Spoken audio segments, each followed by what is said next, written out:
Right now. Okay, I'm recording now. Yep, I'll start recording now as well. Are you recording now? Mm-hmm. How about now? Yeah, Yes. still am. The button has been pressed. Excellent. Okay. So, is it time? I think it is. It's that time. It might even be commander time. It's Commander Time!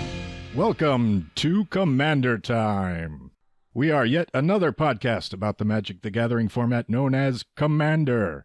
You already listened to Commanderin', The Command Zone, Commander's Brew, Commander Cast, Commander Masterclass, Single to Syndicate. You watch Commander Versus, Game Nights, Laboratory Maniacs, Commander Clash, Jumbo Commander. You read the articles on EDHREC, Commander Society, Gathering Magic, and wherever else Jason Alt is publishing today. And you think to yourself, I want more Commander content.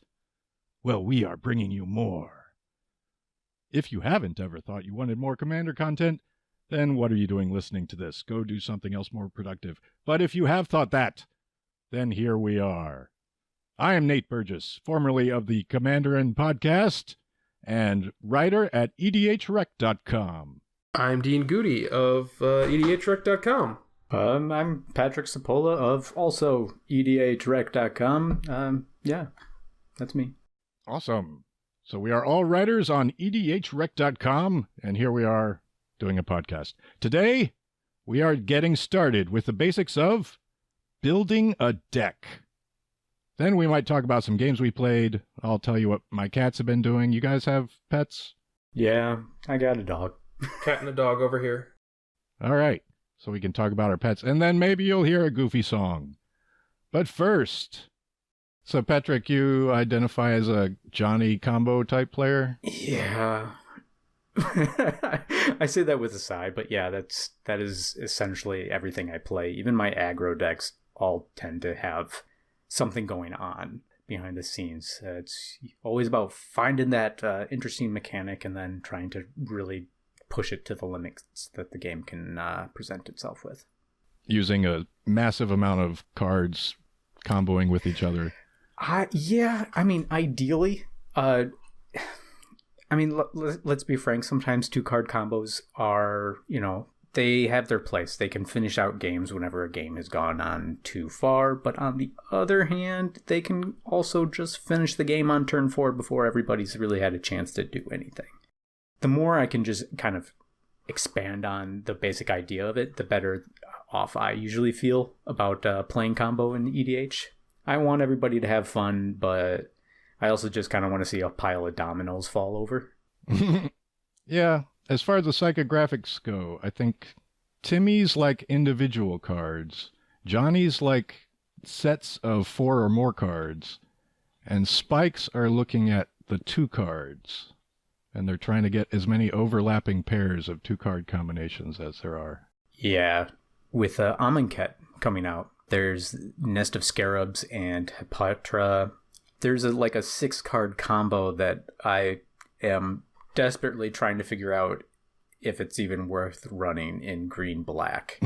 I'm leaning towards probably not, but, there's potential there that you can just Gravestorm somebody out of the game, which is kind of cool. Ooh. Marionette Master? That could work. Yeah, something like that. With the implements, and then, I don't know. There's something there, though. I actually got a foil date-stamped Hepatra from one of the extra pre-release kits I picked up. Ooh, nice. Yeah, like the week after the pre-release, just go to the local game store and see if they have any left over. Yeah, that's actually how I ended up with my pre-release copy of Narset. Just I really wanted to open another Pecans pack, and there she was, and she sits in my binder for one day when I want to play a Jeskai combo deck. Yeah, I was gonna say, I'm surprised you're not playing her now. She's like the supreme Jeskai combo machine. Well, the problem is that the best way to build her lends to lots of extra turns and combat steps, and it's very monotone in terms of I get to do a bunch of stuff and nobody else does. Well, yeah. Well, once you've seen a Narset player take an essentially an infinite number of turns, Right, yes. you tend to target down the Narset on your next game. And my meta has seen such a Narset in days past, and even if I just say, hey, it's not that kind of Narset, nobody ever buys that argument. And they really shouldn't. How many extra turns do they need? All of them, Nate. They need all of the extra turns. They don't need all of them. They should be able to win without needing all of them. Well, no, but that's usually how they win. It's just by taking all the turns. I have seen... The first Narset combo deck I played against was actually Super Friends combo with the Chain Veil and Teferi. Oh, gross. That was maybe interesting, but it was also really disgusting. Yeah. I would just rather run Jeskai Ascendancy combo. Just boop, boop, boop, boop, boop, boop. Tap and untap. Do some looting. But that's also still just, I'm doing a whole bunch of stuff. What are you going to do about it? Kind of a combo. Yeah, it's very non-interactive. Yeah. So that's the major reason why it's just sitting there in the binder, waiting for the day when I want to be degenerate. I think the problem with Narset is that she has hexproof natively. Yeah, that's right. She would be easy enough to deal with if she didn't have that. That's a problem. So, should we start talking about building a deck? Yeah, let's start talking about stuff. The main topic. Okay, moving on to the main topic of our episode. Building a deck. This is the first in a series that we're calling Back to Basics, where we just go over basic topics with an experienced eye.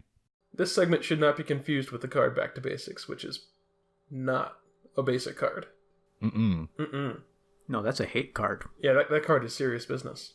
Yeah, I like it. Note that this advice is how I personally build a deck. You may have different rules for yourself. If you do, let us know and we can learn from you. I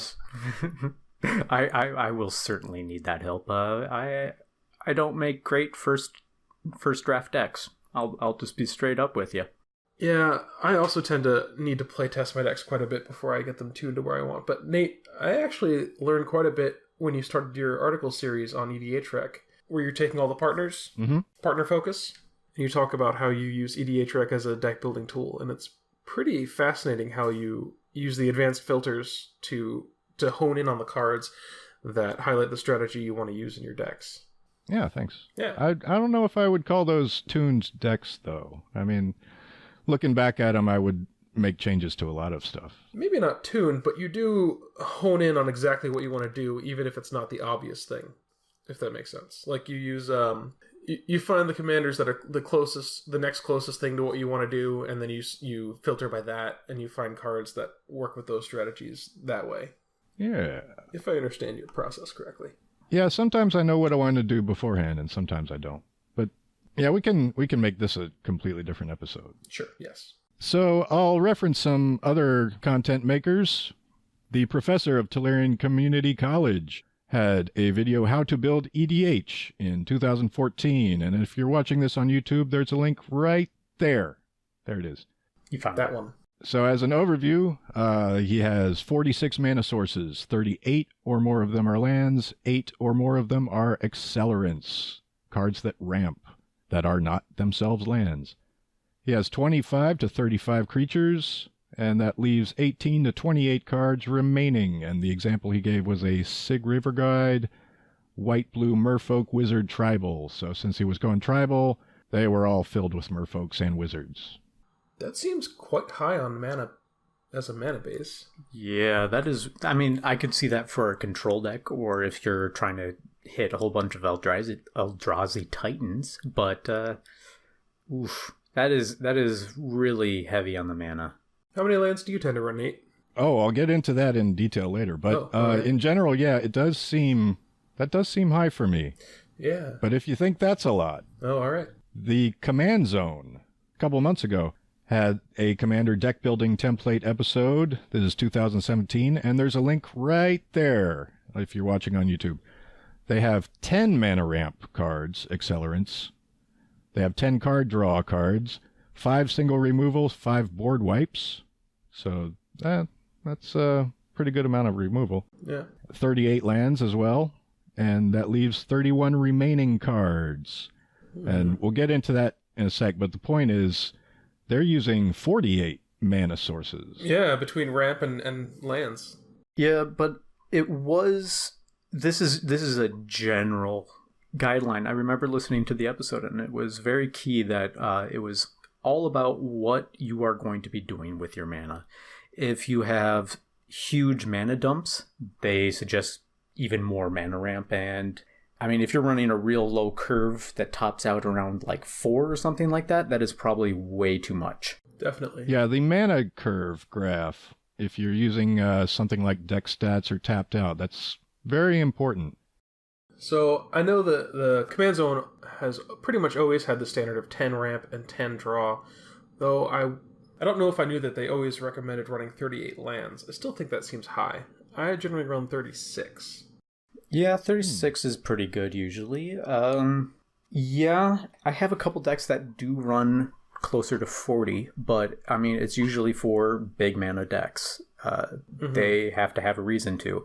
Like my Kozilek deck, probably it runs 40 lands just straight up, and then it has probably 12 like artifact ramp cards. Yeah, interesting. See, for me, I also have a Kozilek deck, and I run 36 lands there, but I just up the number of mana rocks.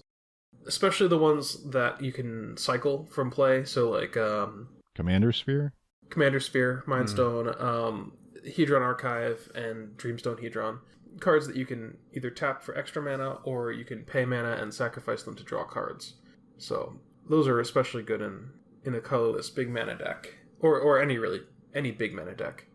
I think the biggest reason why I ended up running so much land in mine is I made my Kozilek right as Wastes was introduced. Mm-hmm. I realized that my meta ran a lot of like Path to Exiles or like Everybody Ramps cards. With basic lands. Yeah, with basic lands, and I really wanted to be able to actually capitalize on that if possible.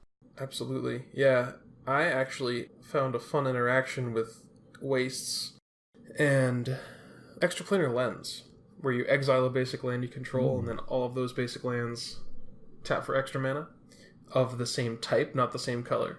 So usually people run snow lands with Extraplanar Lens so that their opponents can't get the same benefit from the Extraplanar Lens, but it actually works with Wastes as well, and very few people run Wastes except in dedicated colorless decks. Yeah. All right then. I actually had never considered Wastes as a target for that. Huh. Yeah. Well, when I got the card, I was like, do I put it in this deck? No, too many colors. What about this deck? And I just ultimately decided I couldn't because I didn't have any snowlands to put in any of my 2 or 1 color decks. So I checked the wording and realized that it worked with Wastes. So that's where it lives. Let me check EDHREC real quick.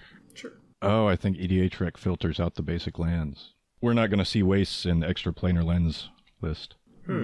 Well, you can look it up. You can look it up in the reverse way, though, and Extraplanar Lens is not used in the signature cards or top cards.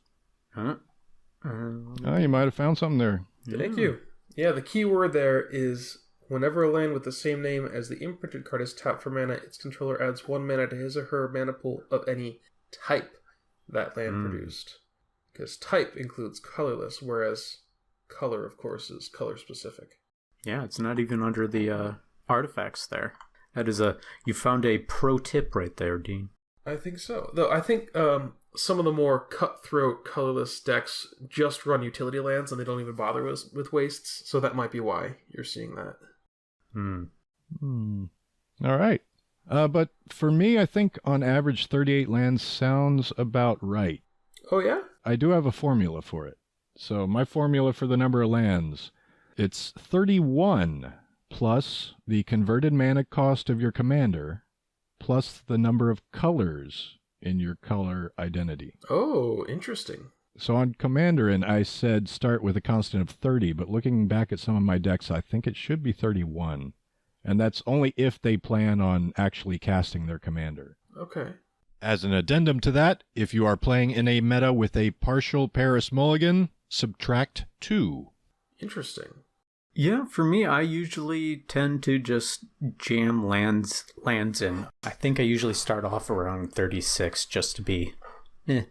I also tend to build decks with as few colors as possible, usually. It just tends to save money in the long run in terms of land bases. Yeah. And the formula that I've heard on pretty much, I think, every Commander podcast I listen to is start with 40 lands, and then for every 2 mana rocks and or ramp spells that you add, you take a land out. So you usually end up with about 8 mana rocks or ramp spells and 36 lands-ish. Yeah, I tried that, and I've never been a huge fan of the way it curves out that way. I always end up with too many mana rocks in hand, and then I really don't know what I'm going to be doing with all of this. I'd much rather have a proactive creature or something like that on the board. Yeah, but then you can't cast it because you don't have the land. Well, I mean, it really. I mean, it's all about what you're trying to do. I think it comes down to. I guess to me, I would rather take a turn off and not be a target than to put down too many mana rocks and be like, oh, he has so much mana on turn 3. It's just like, I'm gonna play it a little safe here. It's kind of like the opportunity cost. The first mana rock is great. The second one is also pretty great, and then on the third and fourth one, you're usually pretty unhappy having them, or you just have them in your hand as backup in case there's a mass board wipe against artifacts. That's kind of like I really don't like overextending myself that way if I can avoid it. Well, I mean, there's always Cultivate too, but I guess that's the same problem, isn't it? Cultivate is generally better because mass land destruction is usually pretty heavily frowned upon in no matter what community you seem to be running in. Generally, unless you're running in a very spiky, very cutthroat meta. A punishment meta. Yes. If you're in a single color, you don't need as many lands, and if you have a low CMC commander, then you don't need as many lands. So something like Isamaru Hound of Kanda, if you look on EDHREC, he averages at 34 lands. Yeah. I remember back in the days of partial Paris Mulligans where every deck could afford to run 34 lands. Yep.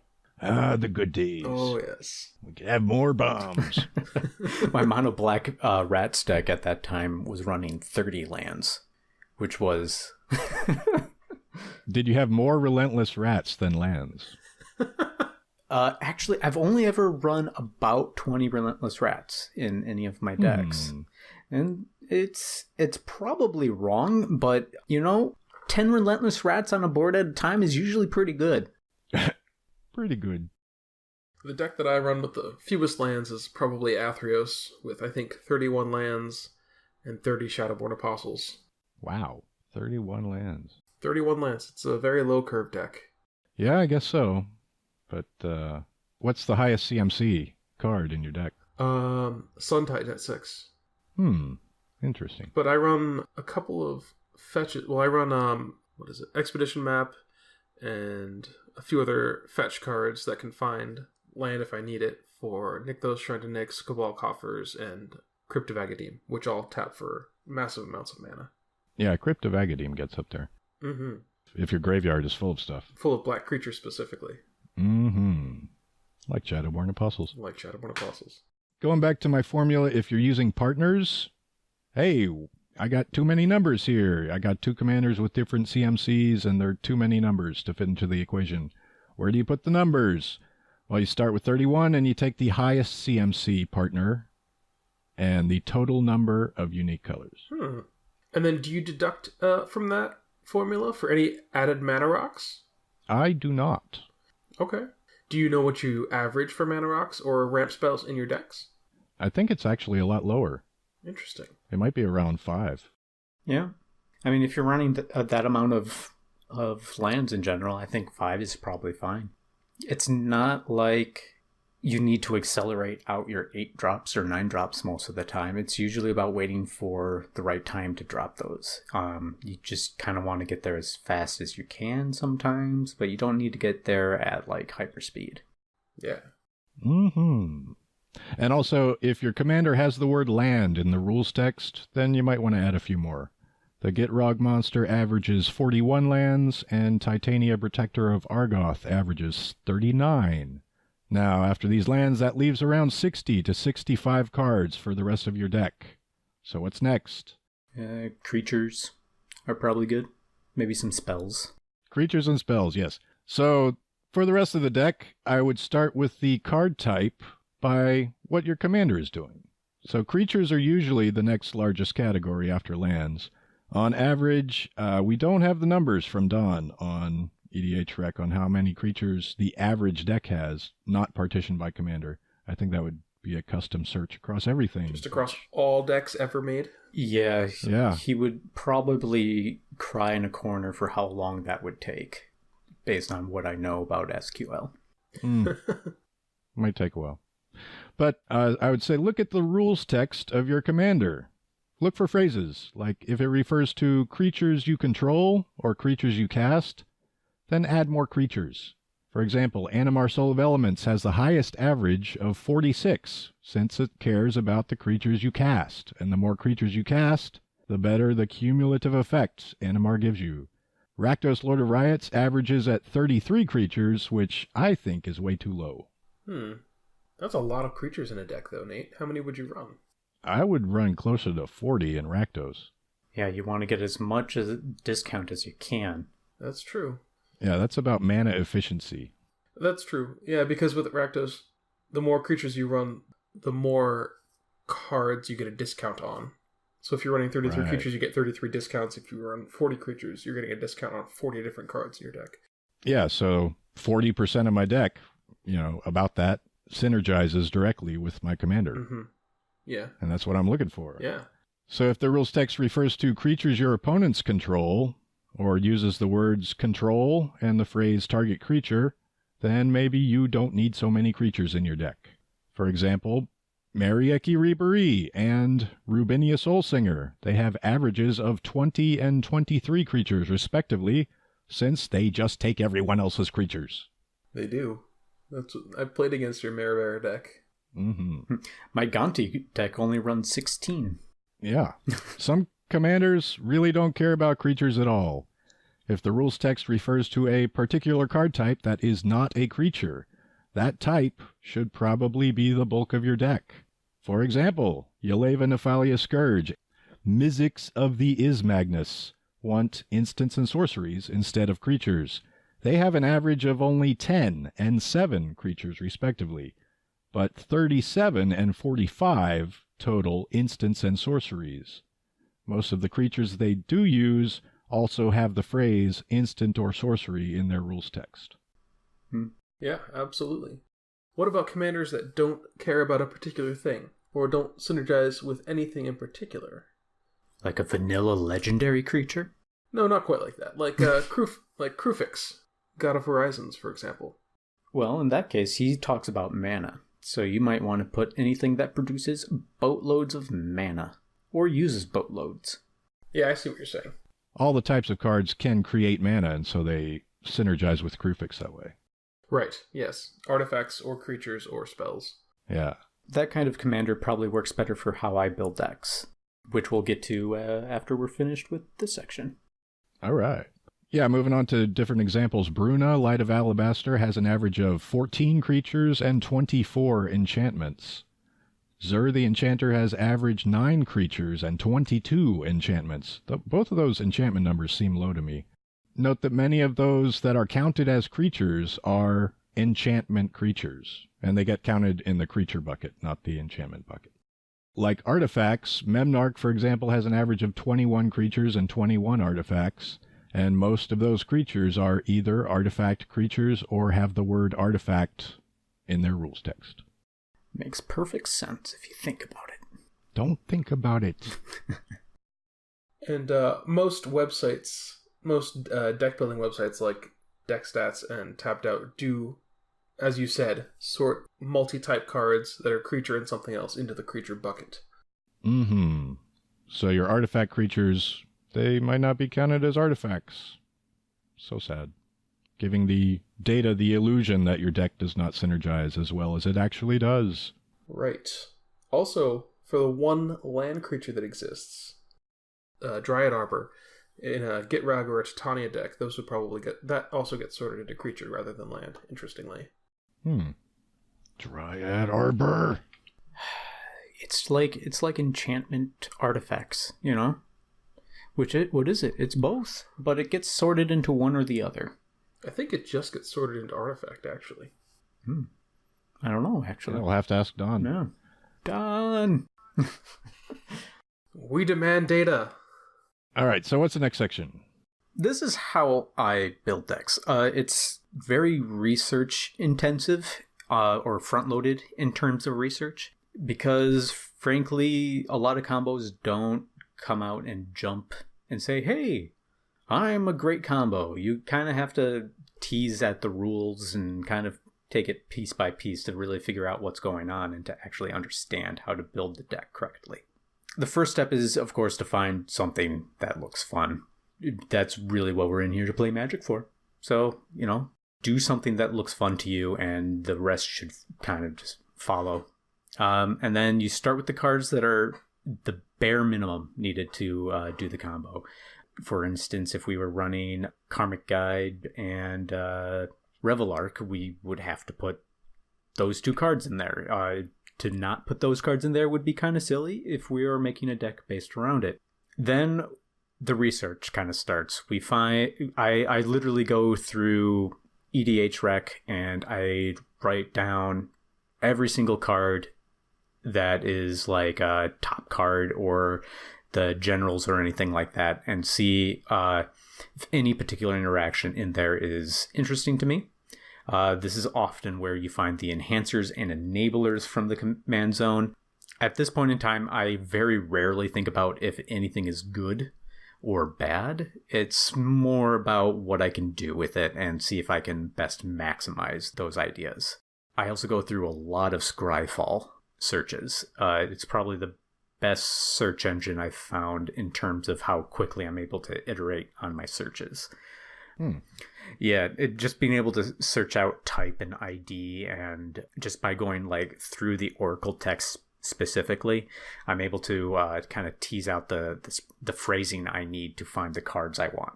I mean, we can always go over that at some other point, but that's something else. I've never used Scryfall. Yeah, it's pretty nice, it turns out. Yeah.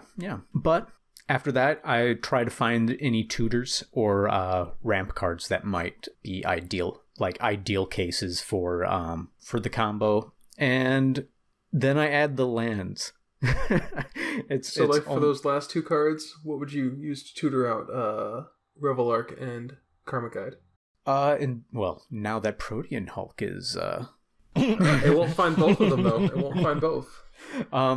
Okay, you could. No, you couldn't find both with Protean Hulk. You could always find one half of it. If you're in black, pretty much any tutor will hit you at that point. Otherwise, you're looking at the Recruiter of the Guard. I think it is the white guy from Conspiracy 2.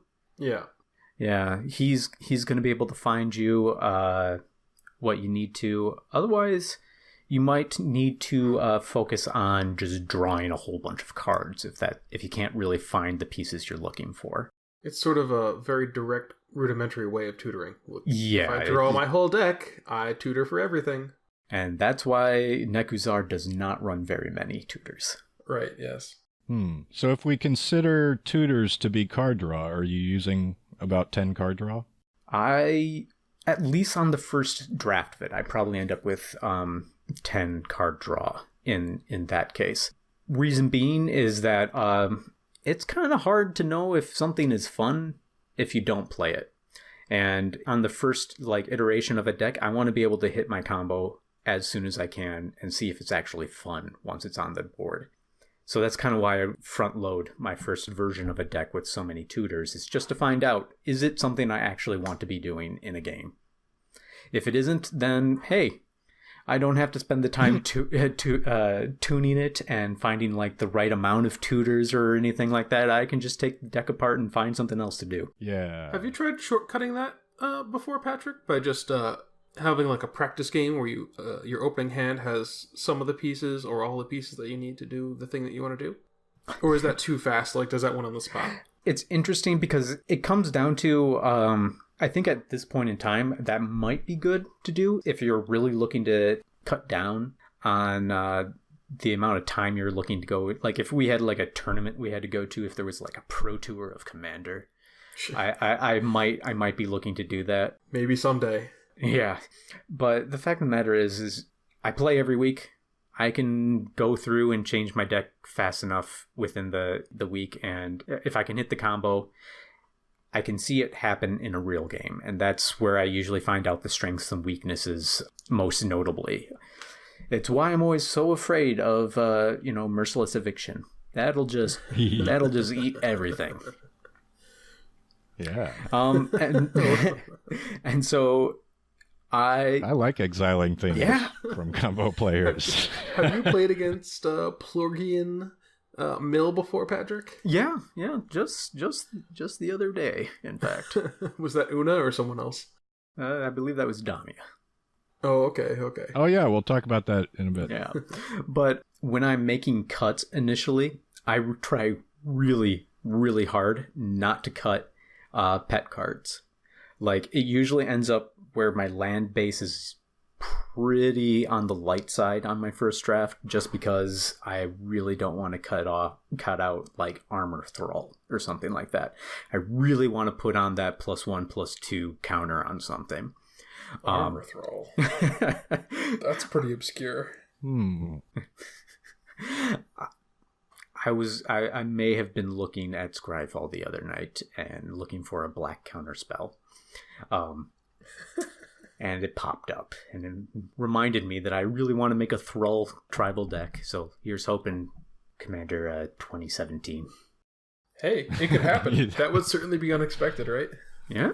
Thralls instead of zombies. Yeah. Well, they've had plenty of zombies lately. Yeah. Do you want more zombies? I mean, who wants more zombies? They're all so predictable. You come back from the graveyard. I mean, Thralls have all of the bonuses of being disposable with none of the recursion. Sounds fantastic. Yeah, I think zombie players want more zombies. Yeah, exactly. I mean, I'm a Thrall guy at heart. I gotta be, let's just be honest with ourselves. Aren't we all just thralls in the great cogwork of life? I suppose. Nope. Maybe. Come on, Myro, give us some more Thrall love. Yeah. Thrall tribal. Anyway, as after the first test run, that's usually where we find out where our deck is the weakest. My first Relentless Rats deck had exactly no way to protect or recur Thrumming Stone. Yeah, that was a mistake. Buried Ruin. It's your friend. Yeah. The first time somebody destroyed my Thrumming Stone before I cast the Relentless Rats, it felt like somebody punched me in the stomach. It was not fun. Then you're going to be sitting there watching the rest of the game. And while you turn by without a Thrumming Stone. Turn by turn casting one Relentless Rat, and then maybe a second one if I get up to 6 mana. But it's not a great feeling. So but it gets easier as you make more decks and you learn to protect your combo. Or build redundant combos. Yeah, that's always nice too. And then I pretty much, once I have a deck built to this stage, I've usually figured out if it's something I actually want to keep doing. So at this point, it's just about iterating on the same deck over and over again and seeing what I can best do to make the cards work together. Always try to make the sum of the parts much better. So you find more overlapping synergies. Yeah, exactly. And over time, you do figure out what is the best way to go about the strategy. Maybe the initial concept was wrong, but some other kind of like weird thing you did along the way kind of took you in a much better path than what you had initially thought. And so long as you're okay with never having really a quote unquote complete deck, you just keep making changes. I mean, they're always printing cards, so they're printing cards, and you're always learning new things. So you start out with tutors to get the main pieces of your combo, but then in later iterations you take them out. I'll end up cutting them. Yeah. Yep, just keep cutting them until you get probably 1 or 2 is usually where I end up, just so that I have a way to end games if the game just goes wrong, goes sideways, or maybe it's hour 4 of stalemate and everybody's still at 30 life. You know, it would be really nice if somebody had an infinite combo to finish the game. It would be really nice. And, you know, that's my personal reason why I'm not against infinite combos, is just so long as you're not trying to get there on turn 4, just having one in the deck is nice just to finish out a game. Yeah, I think new players tend to be a little bit more afraid of infinite combos, just because it's hard for them to see the infinite combo coming.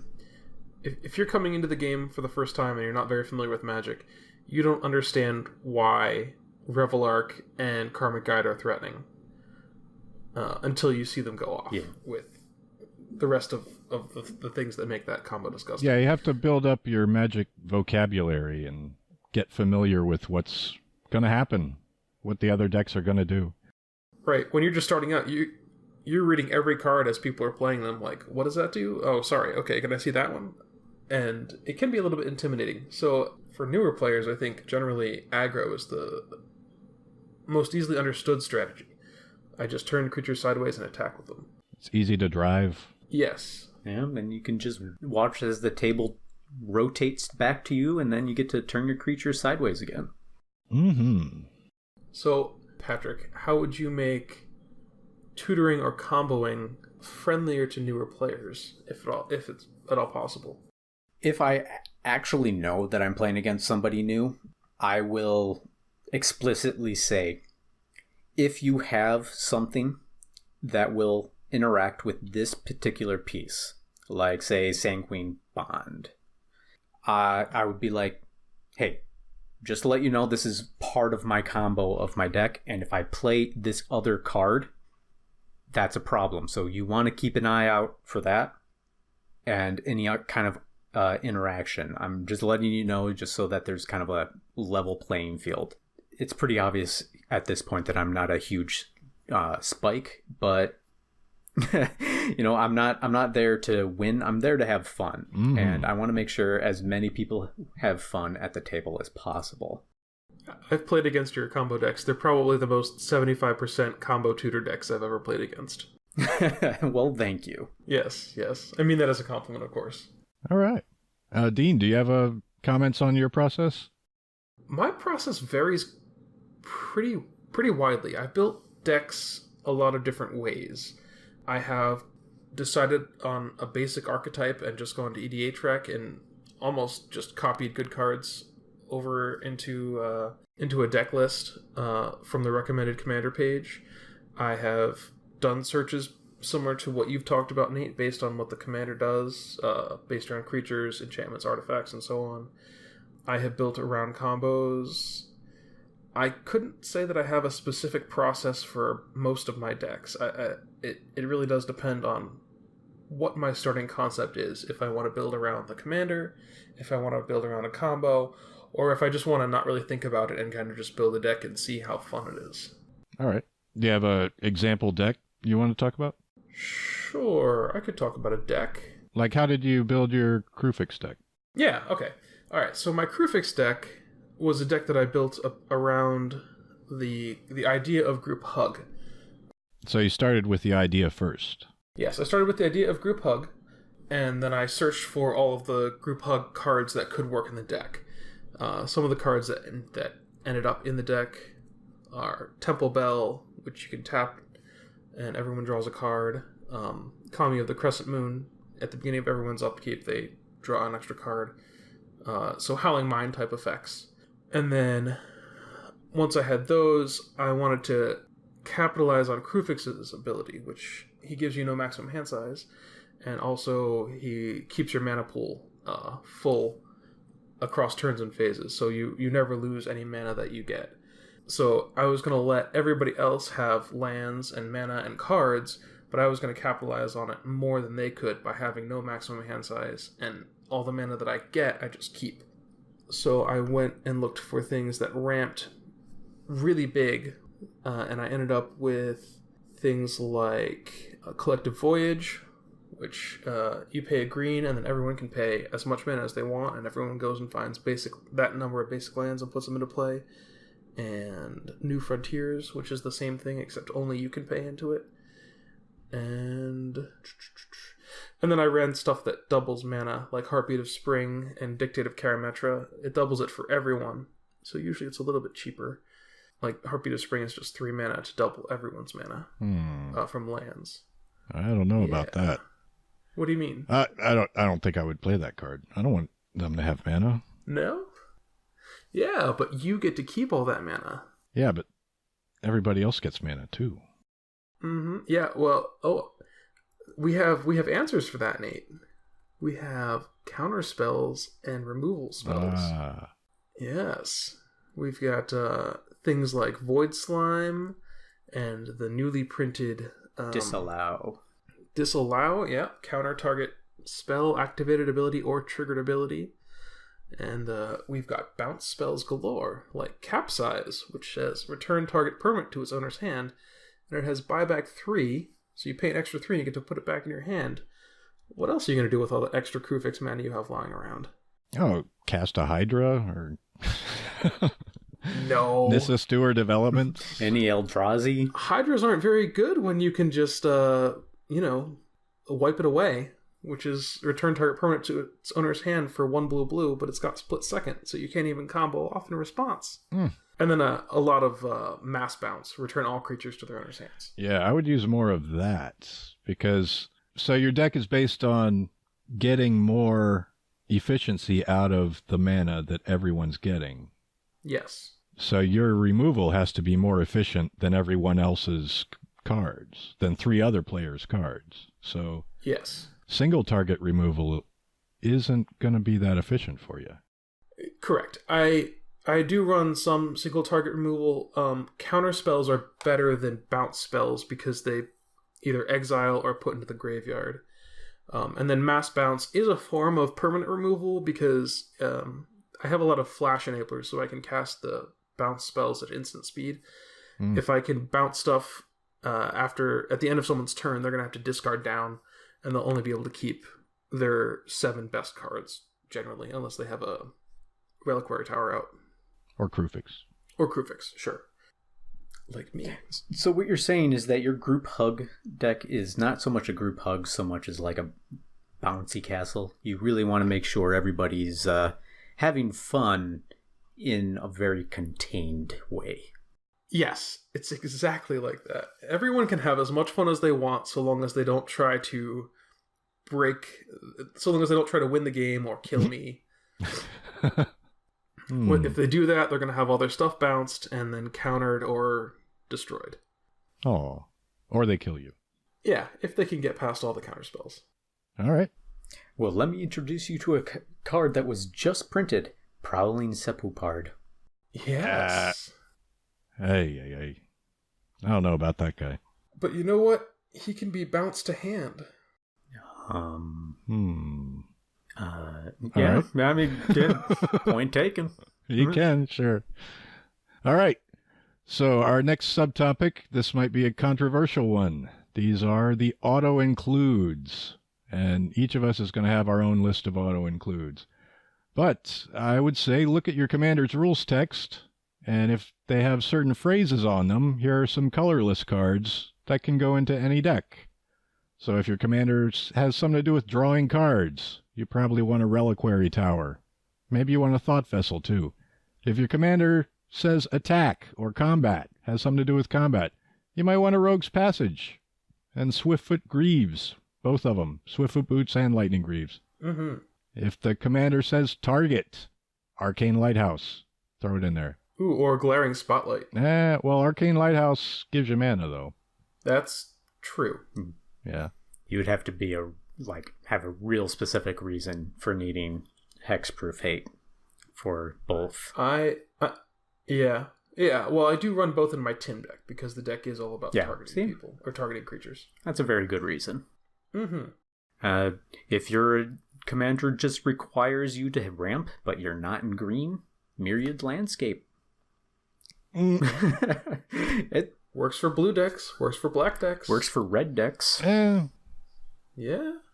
Yeah, I would save Myriad Landscape for monocolor decks, personally. Yeah.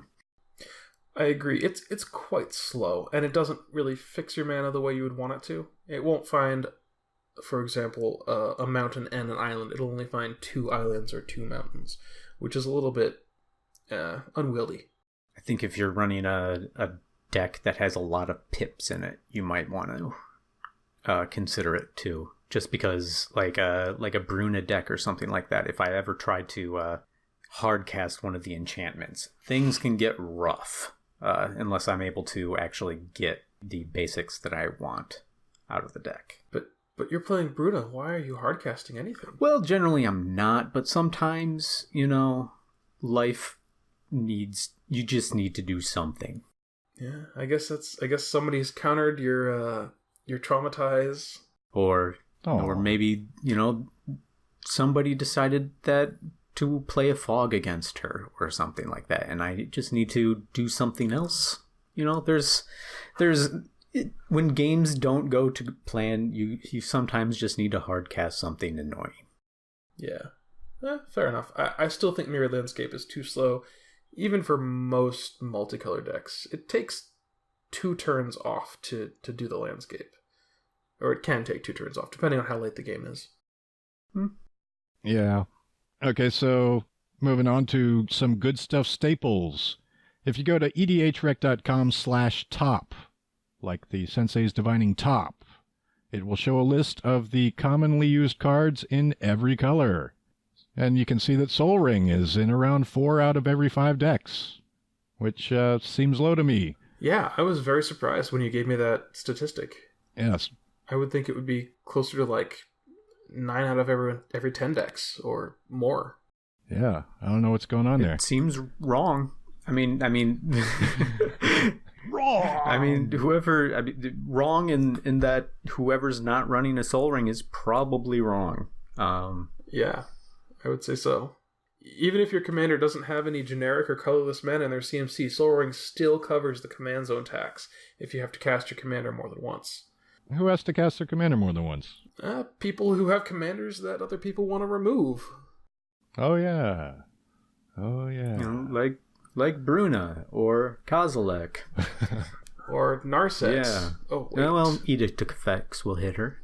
Yeah. Yay. That's about it. Arcane Lighthouse. Moving on. Cyclonic Rift, Swords to Plowshares, and Eternal Witness are in around half the decks that have the colors to play them. That seems correct. Yeah, probably. I think Cyclonic Rift seems... No, actually, I think that seems low. Yeah. To me, actually. For Rift, maybe, but Swords and E-Witness sound about correct. All right. Maybe. The next tier, around a third, approximately, of the decks that can run them use Sun Titan, Counterspell, Demonic Tutor, Cultivate, Kadama's Reach, Sakura Tribe Elder, Lightning Greaves, and various 2-color signets. And some of these seem low to me, but the signets seem high. Really? I don't use signets a lot, yeah. Oh. I think I run signets about as often as I can. I like them. They are probably not the best fixing in the world, but they are 2 mana. That's kind of really where they're ideal. It's something where you can do turn 1 Sol Ring into a signet and be... Yeah. That's how you make yourself a big target, but on the other hand, you're also, if you're... It's also, the fact of the matter is that 4-color commanders are very popular. Mm-hmm. And if you are going to run a 4-color commander, you want to be able to actually cast them. I think, Sure. yeah, I think they're pretty essential for the 4-color commanders because the biggest upside for the signets is that they're colorless ramp, 2-mana colorless ramp. If you're playing rampant growth, you need at least 1 green, and I've seen decks do that where they run ramp spells, but the deck, like if it's a 3 or 4-color deck, they run ramp spells and then they skew their land base towards green so that they can cast their cultivates and their Kodama's reaches and ramp into their other colors, red, black, green, whatever. That's fair. But then you just have a slightly, I don't know, I feel like the mana base is a little bit too bent, not quite the way you would actually want it in real life. Well, I think I do weight towards the forests if I'm using those forest tutoring cards. Yeah. Sky Shroud Claim is nice with being able to tutor up forest islands or, actual dual color, or actual dual lands, true dual lands. Non-basic forests. Right, exactly. And of course, it's probably important to mention that the top most played signets are the non-green ones in the first place. So these are, so you have the Izzet signet, the Rakdos signet, Orzhov signet, and Boros, and then Azorius and Dimir. These, you don't even get a green one until you're looking at below 30%. Yeah, that makes sense. Interesting. That those would be the most played signets. So you guys like multiple signets in a multicolor deck? I mean, not just the commanders that only have colored pips, but any multicolored commander. I actually cut back on some of my ramp spells, like Rampant Growth and Cultivate in Prosh, because I was running so many utility lands that I was having trouble getting the colored mana that I needed to cast those spells. And the signets were a nice way to get those colors when I didn't have the colors in the lands that I needed. Okay. If I'm running anything more than a 2-color commander, I'll run probably 1 or 2 of the signets, depending on if I'm skewed towards one color more than the other. Like in a Nekuzar deck, I'm mostly blue-red, but the black cards I am running are very pip heavy. So like I'm running Underworld Dreams or something like that. That's 3 black. I need to make sure I hit my black pips as much as possible. So I do run the Rakdos signet and the Dimir signet in that deck. And then you have colored mana left over for something else. Exactly. Yeah, I only use signets if the commander has a 2-color ability, like Riku. I'll use the signets for Riku's ability colors. Or if the commander says the word artifact. Sure. So you don't run them in, say, Jaleva? Nope. What do you use for ramp in that, or do you not ramp much? I don't need to ramp much because I'm not paying the mana to cast spells. Oh, yeah, right. That makes sense. Yeah. What's the most you've ever had to pay for Jaleva in a game with commander tax? Oh, I got her up to... She exiled 16 cards, so 16 mana.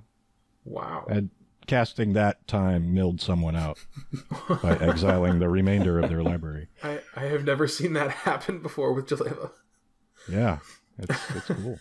As far as the signet, I would consider that one flexible slot.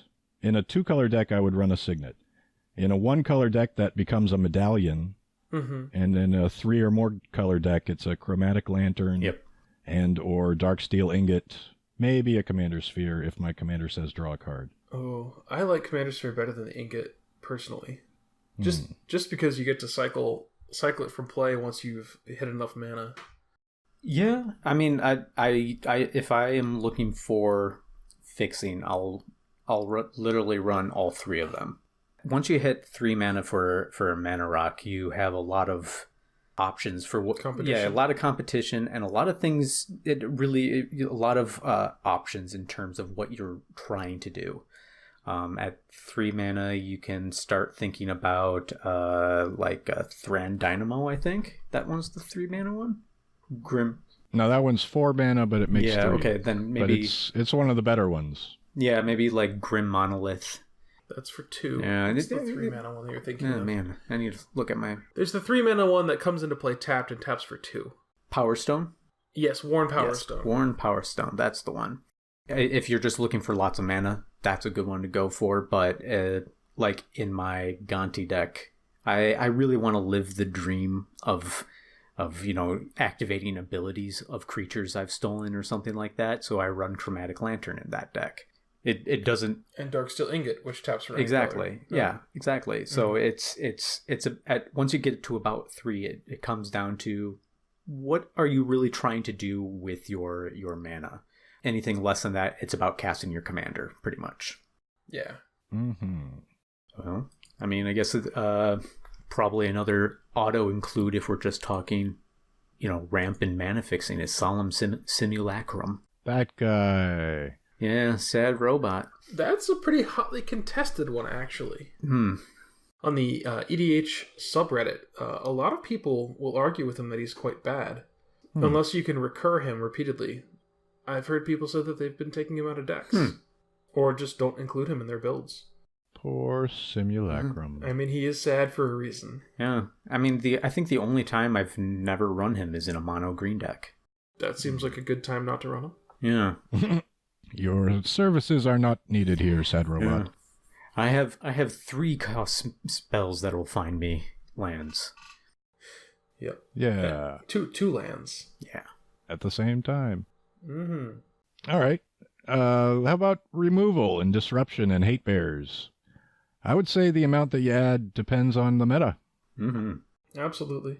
The best removal is either instant speed or it's some kind of board wipe in your favor. Cyclonic Rift, for example, is both. Crackling Doom. Yeah. In Garrick's Wake. Destroys all your opponent's creatures and planeswalkers. Yep. That's an expensive one, though. Or if you want to be a little fancy, you could do with Plague Wind, which is in Garrick's Wake, minus the planeswalkers. But also, I think they can't be regenerated. Yes. If that's ever important in your meta. Why not both? I mean, why not both? Live big. And I think maybe one other thing that your removal should be is flexible, which could fall into one-sided in your flavor, like Merciless Eviction, where you get the option of getting rid of the thing that you need to get rid of, which probably usually equals out to being one-sided in your favor, but sometimes not. It really comes down to making sure that you get to keep playing. If somebody's going off or if somebody's about to attack you for the win, you want to be able to do something about it. Definitely. Yeah, so speaking of the meta, on the YouTube channels, when Commander Versus was asking Commanderin for community decks, they specifically said they did not want decks with infinite combos. They also did not want things like Cyclonic Rift, since their intention is to make a watchable episode that lasts between 1 and 2 hours. They want a game that lasts for about that long and doesn't end too quickly or drag on too late.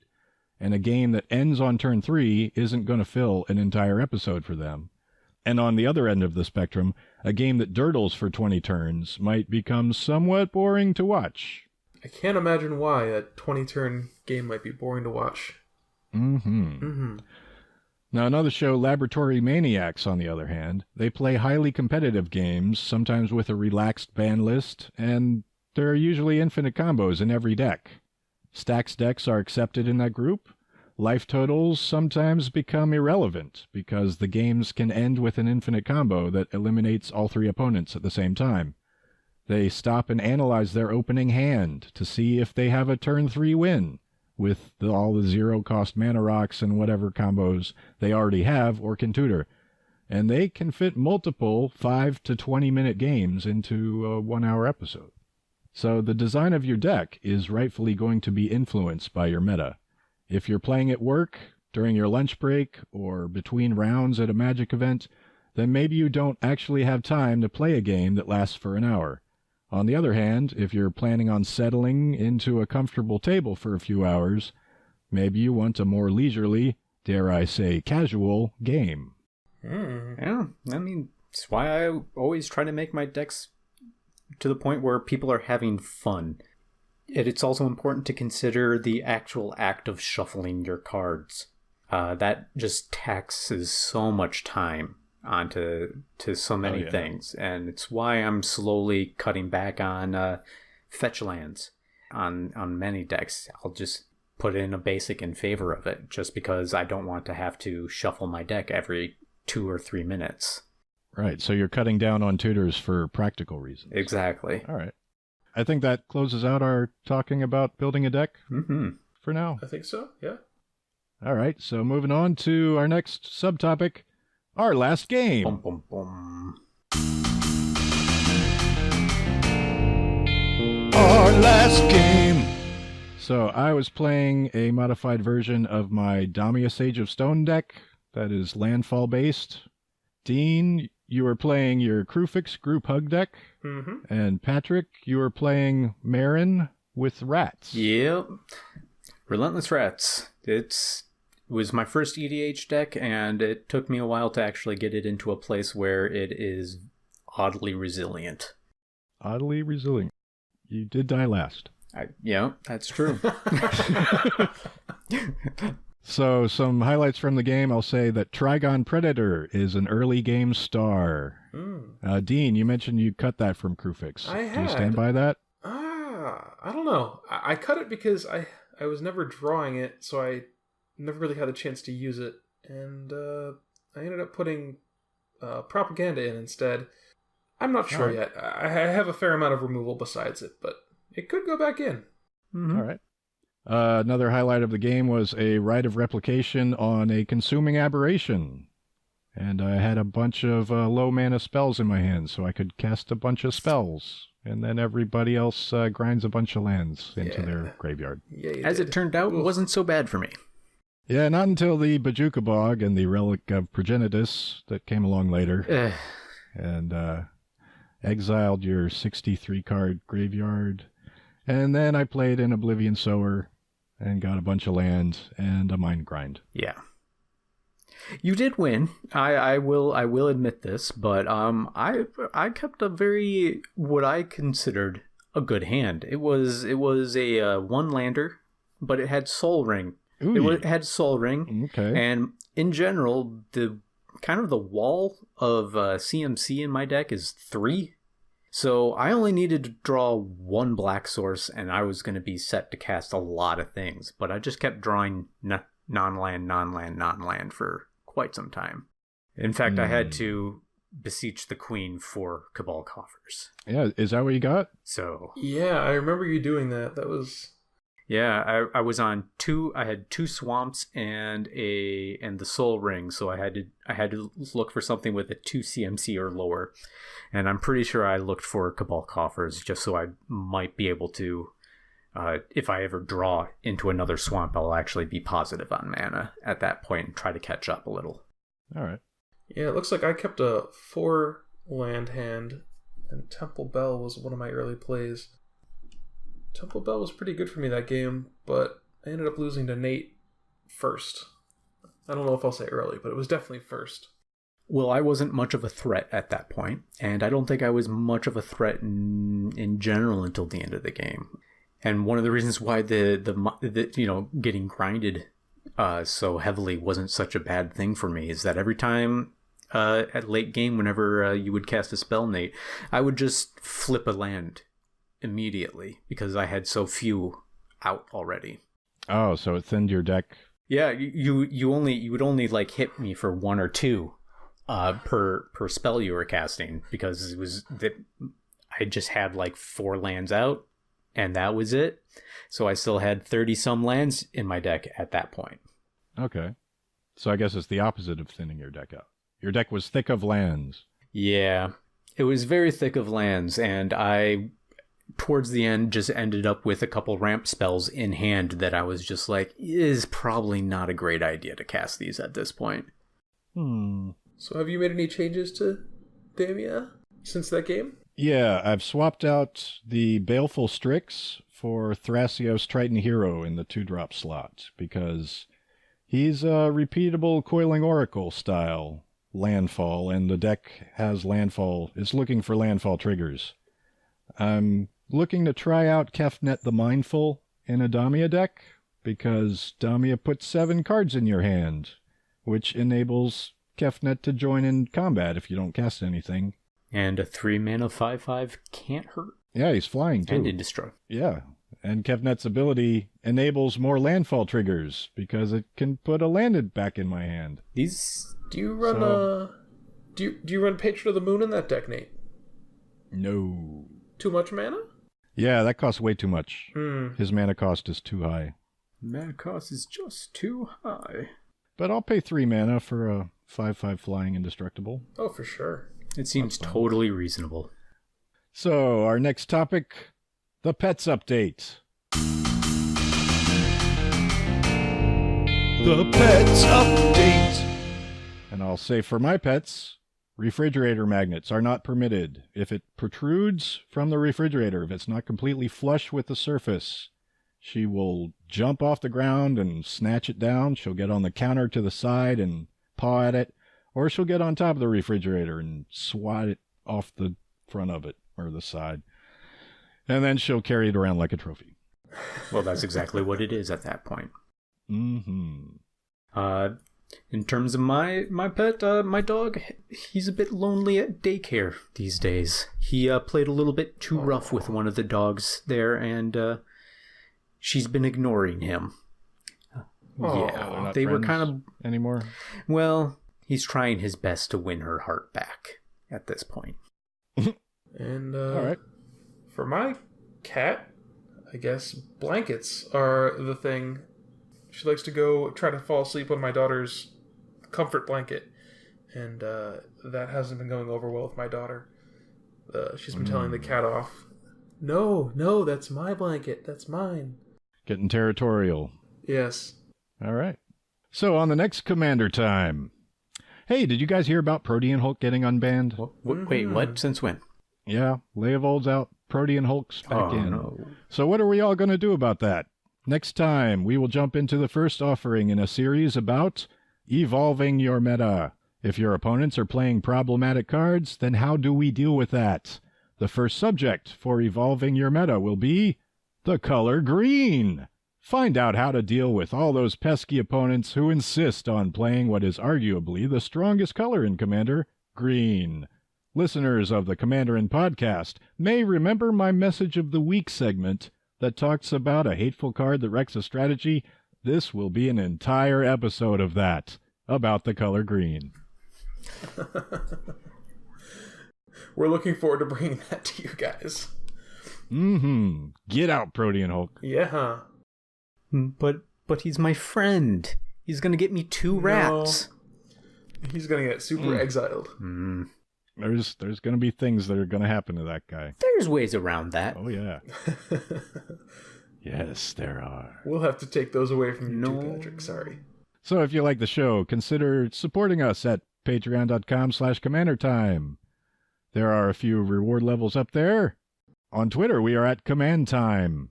On email, itscommandertime@gmail.com. YouTube, the URL is a garbled mess. Go to YouTube search bar and type Commander Time. Follow me on Twitter at Detective Yarmus. Otherwise, you can read my articles at EDHREC. I am the Combo Corner guy. Yeah, find me on Twitter also at Grubfellow.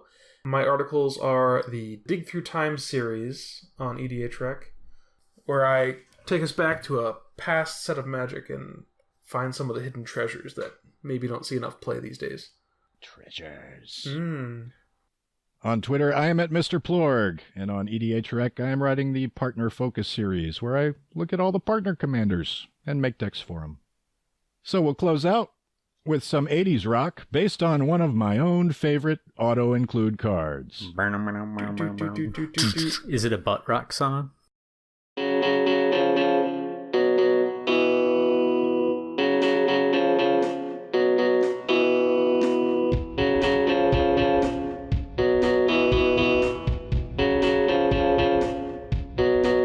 I'm in red, it's absurd. All these artifacts on the board.